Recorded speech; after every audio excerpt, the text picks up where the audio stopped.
నిన్ను నమ్మించి నీకింకొక పెళ్లి చేయించి చేతులు దులిపేసుకుందామని ప్లాన్ చేసినట్టున్నారు.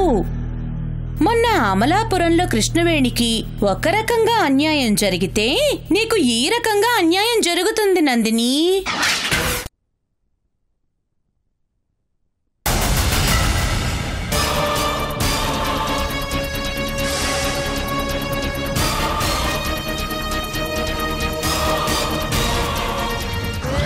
నందిని, ఏమైందమ్మా? నాకేం కాలేదక్కా. అమ్మా నందిని,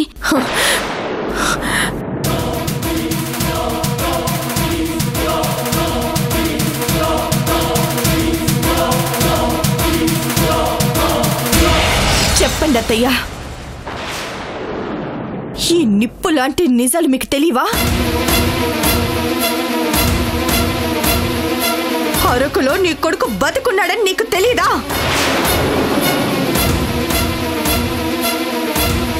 మాట్లాడండి అత్తయ్యా. అమ్మా నందిని, అది పాపం అత్తయ్య కూడా ఈ సీడల సంగతి ఏం తెలియదు నందిని. ఈ నిజాలు తెలిస్తే తనెందుకు దాస్తుంది? ఇంత టెన్షన్ ఎందుకు పడుతుంది? ఏ అత్తయ్యా? అవునమ్మా, అవును, నాకేం తెలీదమ్మా. నాకు కూడా ఇవన్నీ చూసి నోట మాట రావటం లేదు. ఇంత మాస్టర్ ప్లాన్ ఒక్క మీ బాబాయ్కే సాధ్యం అవుతుంది నందిని.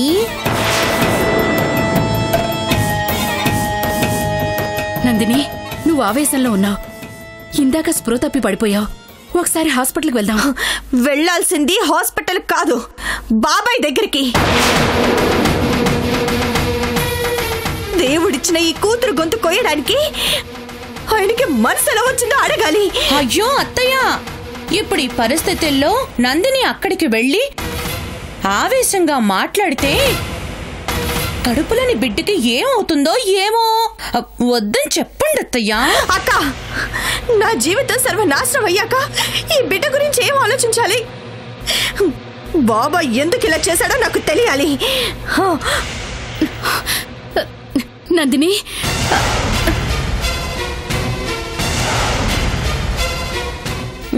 అయ్యో నందిని, నందిని, నందిని, నందిని.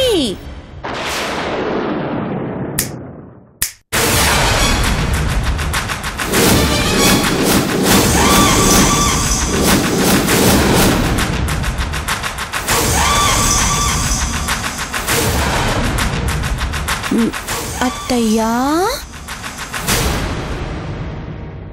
అత్తయ్యా, ఈ శవాల నాటకం, ఈ సీడలకు నాకు ఏ సంబంధం లేదు. మీకిచ్చిన మాట ప్రకారం నేనేమీ చెప్పలేదు. కానీ ఒక్క తప్పు చేశానత్తయ్యా. ఈ నిజం తెలిసిన ఆవేశంలో మీరు కూడా ఈ మోసంలో ఉన్నారని తెలిస్తే నందిని మిమ్మల్ని గొంతు పిసికి చంపేస్తుందేమోనని మీ అన్నయ్య హరిశ్చంద్ర ప్రసాద్ మీదకి తోసేశాను. ఇదొక్కటే నేను చేసిన తప్పు అత్తయ్యా. నన్ను క్షమించండి అత్తయ్యా. హుసై మల్లీశ్వరి, నిన్ను ఏంటత్తయ్యా, మిమ్మల్ని ఈ శవాల నాటకం నుంచి కాపాడితే నా మీదే కోప్పడతారు. మీ పేరు బయటపడకుండా సంక్రాంతికి మీకిచ్చిన బంపర్ డిస్కౌంట్ ఆఫర్ ఇది. పండగ చేసుకోండి అత్తయ్యా. ఇదంతా నువ్వే చేస్తున్నావని నాకు అర్థమైంది మల్లీశ్వరి. ఇప్పుడు కాదు, చెప్తాను. అడ్డే ఇప్పుడు నాకు కిక్కెక్కింది.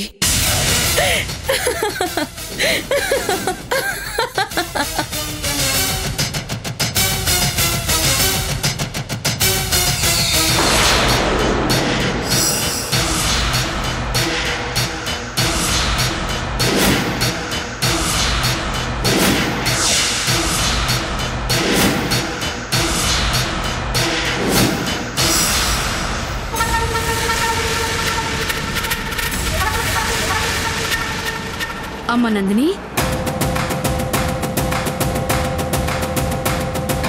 నేను చెప్పేది. అత్తయ్య, మీరు ఇంకేం మాట్లాడకండి, నేను వినను.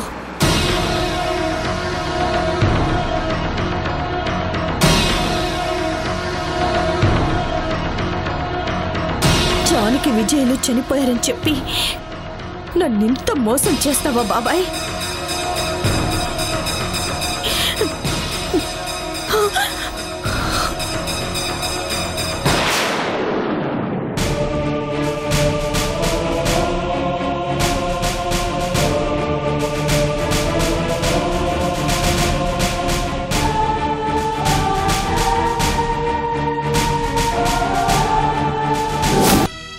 జానకి పుడితే తనకి సేవలు చేసి పెంచి పెద్దదాన్ని చేసి ప్రాయశ్చిత్తం చేసుకుంటాను విజయ్.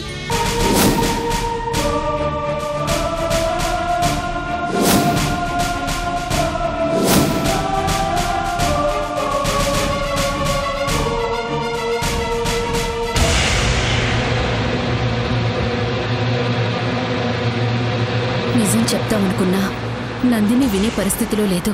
ఈ సమస్య అన్నయ్య దగ్గరే పరిష్కారం అవ్వాలి.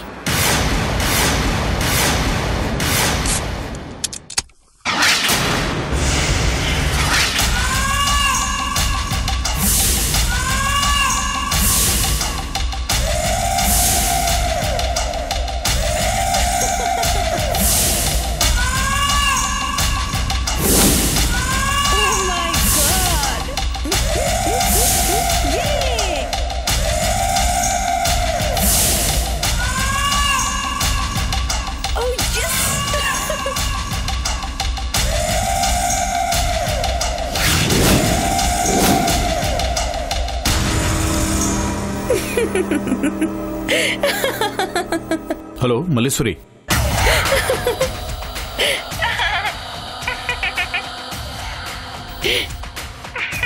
మల్లేశ్వరి,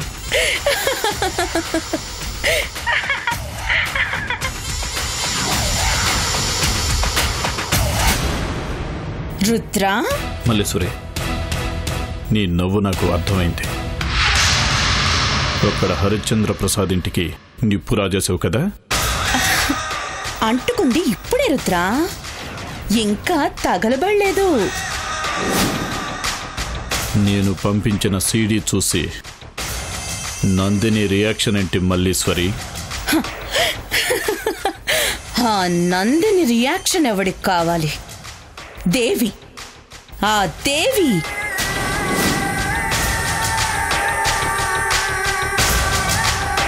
ఆ సీడీ చూస్తూ దాని మైండ్ బ్లాస్ట్ అయ్యింది. రక్తం గడ్డ కట్టుకుపోయి ఉంటుంది. దాని గుండె ఆగిపోయి చచ్చుంటే బాగుండేది రుద్ర.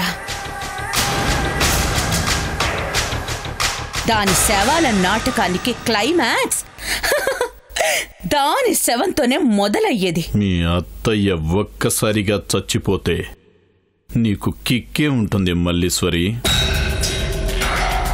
నందిని అక్కడికి వెళ్ళాక ఏం జరుగుతుందో ఊహించుకుంటుంటే నా మనసు ఆనందంతో ఉప్పొంగిపోతుంది రుద్రా.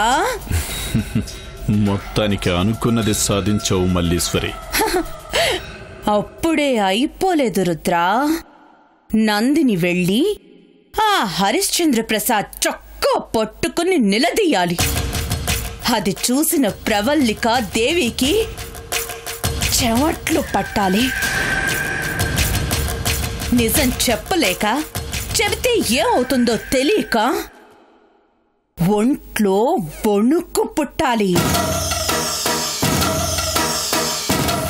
అబ్బబ్బబ్బబ్బబ్బబ్బా, ఆ సీన్ చూడ్డానికి 1000 కళ్ళు చాలవు రుద్రా. ఆ హరిశ్చంద్ర ప్రసాద్ నందిని ముందు తల వంచుకుంటాడు. వాడు తల వంచుకోవటం నేను ఒక్కసారైనా చూడాలని నా కోరిక రుద్రా. నువ్వు చూడకపోయినా అక్కడ జరిగేది అదే మల్లేశ్వరి.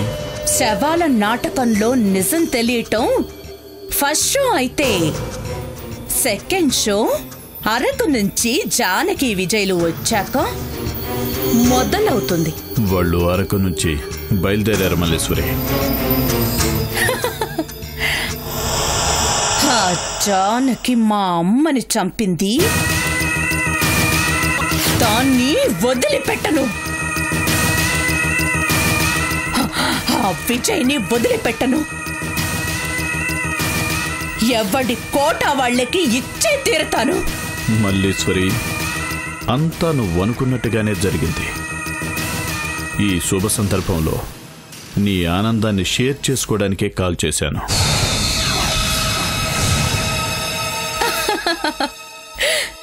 సరే, నేనే మళ్ళీ కాల్ చేస్తాను రుద్ర.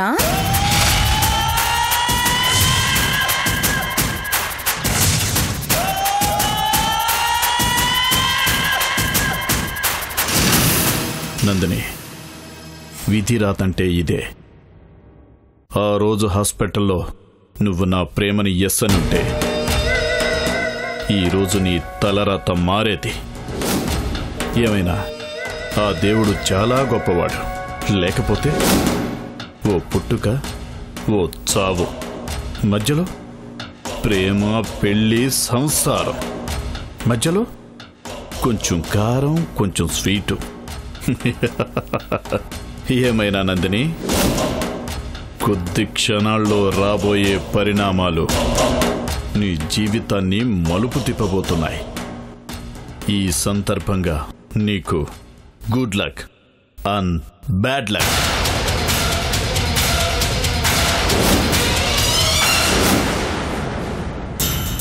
అమ్మా, నీ కూతురు నీ పగని నెరవేరుస్తుంది. ఈ రోజు నుంచి ఆ హరిశ్చంద్ర ప్రసాద్ ఫ్యామిలీకి మనశ్శాంతి లేదు. ఒసేయ్ జానకి, రా రా రా రా రా. నీ కన్నీళ్ల ఆనకట్టకి గేట్లు తెరవడానికి రెడీగా ఉండు. రా రా రా రావే.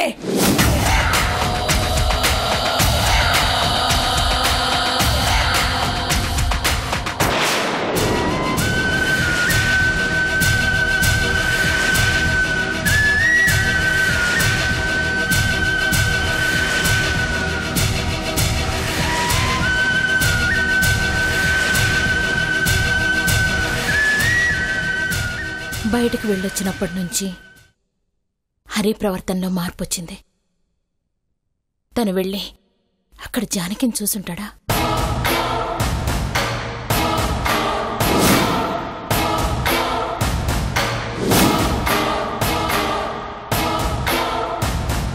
సరే, ఎలాగూ జానకి విజయ్లు అరకు నుంచి బయలుదేరారు కదా, వాళ్ళిద్దరూ రాకముందే జరిగింది చెప్పాలి. తన ఆరోగ్యం సరిగా లేని టైంలో టెన్షన్ పెట్టడం దేనికి?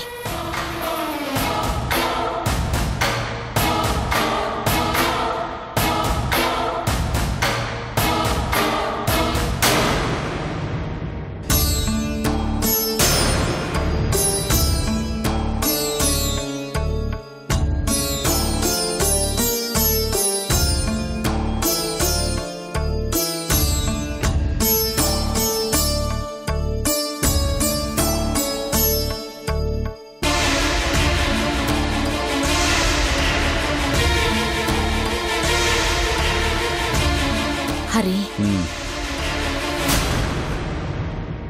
ఉదయం నుంచి ఇలాగే ఆలోచిస్తూ ఉన్నావు.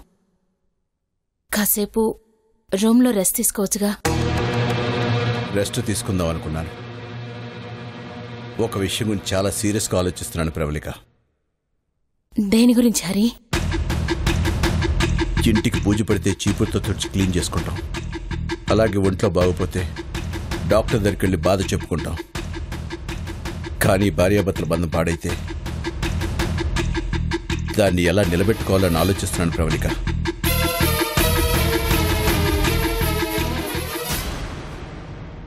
భర్త తప్పు చేస్తే భార్య సరిదిద్దాలి. మరి భార్య తప్పు చేస్తే భర్తే సరిదిద్దాలి కదా ప్రవళిక. అవును. ఒకవేళ భర్తకు తెలియకుండా భార్య తప్పు చేస్తే ఆ తప్పు కప్పిపుచ్చడానికి తప్పుల మీద తప్పులు చేస్తూ పోతే ఆ భర్తని భార్య మోసం చేసినట్టు కదా ప్రవళిక.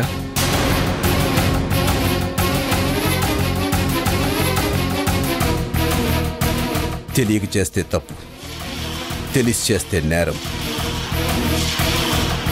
హరి, దేని గురించి చెప్తున్నావు నువ్వు? పెళ్లి కాకముందే కుంతీదేవి అమ్మ కావాలనుకుంది. అది తెలియక చేసిన తప్పు. తెలిసి చేసినా తెలియక చేసినా అది తనకు జీవితాంతం పుట్టెడు శోకాన్ని మిగిల్చింది. వనవాసం చేస్తూ సీతాదేవి బంగారు లేడి కోసం ఆశపడింది. ఏ కోరికలు లేకుండా నారచీర కట్టుకుని ఆకులు అలములు తింటూ బతుకుతున్న సీతాదేవికి బంగారు లేడి కావాలని ఆశపడ్డం తప్పని పాప మహాతలికి తెలీదా? తెలుసు. అయినా సరే కావాలనుకుంది. ఆ ఆశే సీతాదేవికి పుట్టుడు దుఃఖాన్ని తెచ్చిపెట్టింది.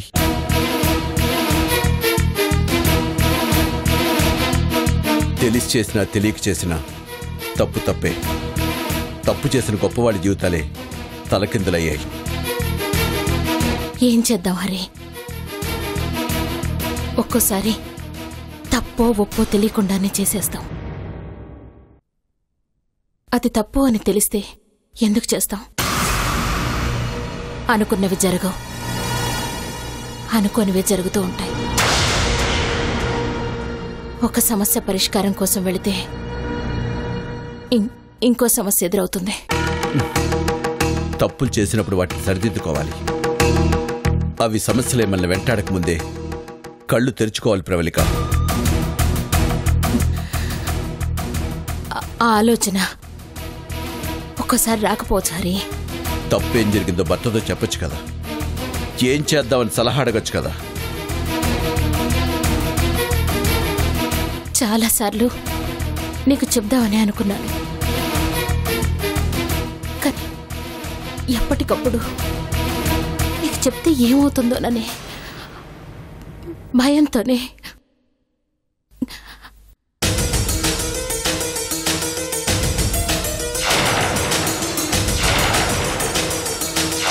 ఇన్నేళ్లు మన సంసార జీవితంలో ఏ రోజు నువ్వు ఎందుకు ఇలా చేసావు ప్రవళిక అని నిన్నడిగే పరిస్థితి రాకూడదు అనుకునేవాణ్ణి. అందుకే కొన్ని విషయాలు తెలిసినా మౌనంగా ఊరుకున్నాను.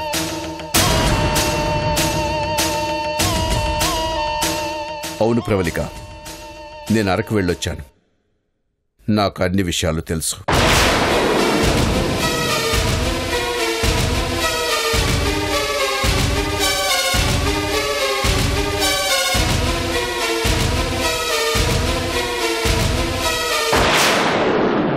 హరి, అది ఏం చెప్పాలనుకుంటున్నావు అది చెప్పు.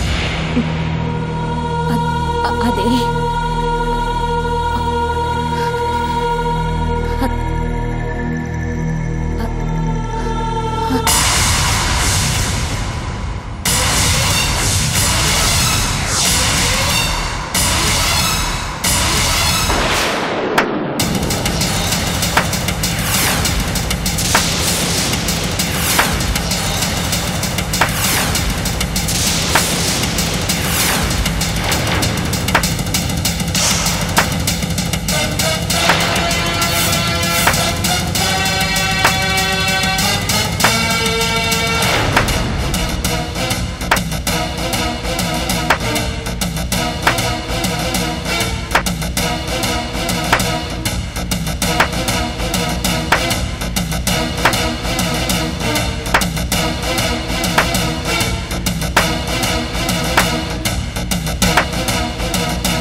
అన్నీ తెలుసు బాబాయ్, కానీ ఏమీ తెలియనట్టుగా ఉంటారు. పెద్ద మనిషివి, 10 మందికి న్యాయం చెప్పేవాడివి. పైకి మోసగాడివని తెలిస్తే విలువ ఇవ్వరని మంచివాడిగా నటిస్తున్నావు బాబాయ్. అమ్మా నందిని, ఏమైంది? నువ్వు దేని గురించి మాట్లాడుతున్నావు? బాబాయ్, ఇంకా ఇంకా నటిస్తున్నావా?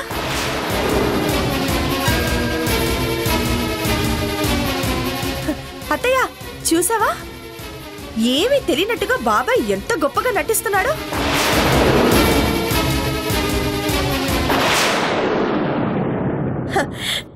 శభాష్ బాబాయ్, శభాష్.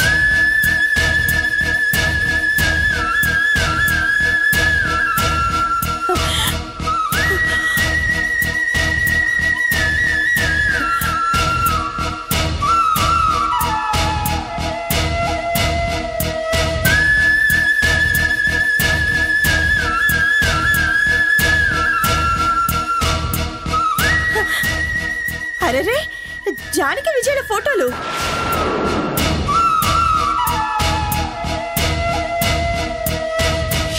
బాబాయ్, ఆ రోజు స్వామీజీ ఇంటికొచ్చి బతుకున్న జానకి ఫోటోకి దండ వేశారని అన్నప్పుడు మీరు జానకి జానకి అని స్పృహ తప్పి పడిపోయారు కదా, అది కూడా నటనేనా బాబాయ్?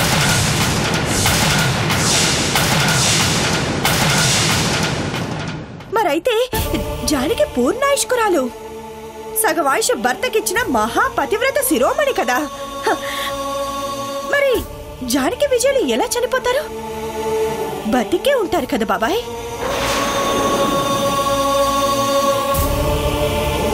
ఆ రోజు స్వామీజీ అడిగారు, ఈ రోజు నేను అడుగుతున్నాను. బతుకున్న వాళ్ళకి దండలు ఎందుకు వేశారు బాబాయ్?